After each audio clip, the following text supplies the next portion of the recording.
தான் பூலோக வைகுண்டம், பிரத்யக்ஷமான பரமோதம். அது வைகுந்தம், இது ஸ்ரீரங்கம். அங்க விரஜை என்னும் நதி ஓடுகிறது, இங்கு காவிரி ஓடுகிறது. அங்கே பரவாசுதேவன் உள்ளார், இங்கும் வாசுதேவன் உள்ளார். அங்கே அந்த பெருமானை வைகுந்தத்தை கிட்டுபவர்கள் பக்தர்கள் கிட்டி அனுபவிக்கின்றனர். இங்கேயும் தென்னாடும் வடநாடும் தொடனின்ன திருவரங்கம். தெற்க இருக்கிறவாள்லாம் வடக்க வந்து தரிசிக்கிறார்கள், வடக்க இருக்கிறவாள்லாம் தெற்க வந்து தரிசிக்கிறார்கள். கோயில்னு சொன்னாலே ஸ்ரீரங்கத்தை தான் குறிக்கும். கோவிலுக்கு போயிட்டு வரேன் அப்படின்னு சொன்னேன்னு வச்சுங்க, வைணவ மரபில் பார்த்தால் கோயிலுக்கு போய்விட்டு வரேன்னால் பெரிய கோயில்னு ஸ்ரீரங்கத்துக்கு தான் பேர்.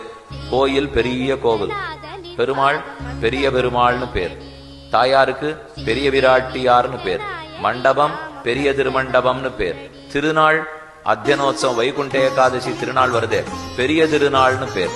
அவருக்கு சமர்ப்பிக்கப்படும் பிரசாதம் பெரிய அவசரம்னு பேர். எல்லாம் சமர்ப்பிக்கப்படும் பிரசாதம் பெரிய அவசரம்னு பேர். எல்லாமே பெரியது. கோவிலே ரொம்ப ஆச்சரியமான பெருத்த கோவில். இந்த கோவிலில் பெருமான் எப்படி வந்து குடிபுகுந்தார்? பெருமானுடைய திருநாமம் ரங்கநாதன். ரங்கராஜன் சொல்லலாம், ரங்கநாதன் சொல்லலாம். ஸ்ரீ ரங்கநாத பெருமாள்.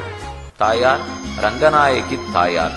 திருக்கோலம் சயன திருக்கோலம், ரொம்ப ஆச்சரியமான சயன திருக்கோலம். தெற்கு நோக்கி திருமுக மண்டலம்.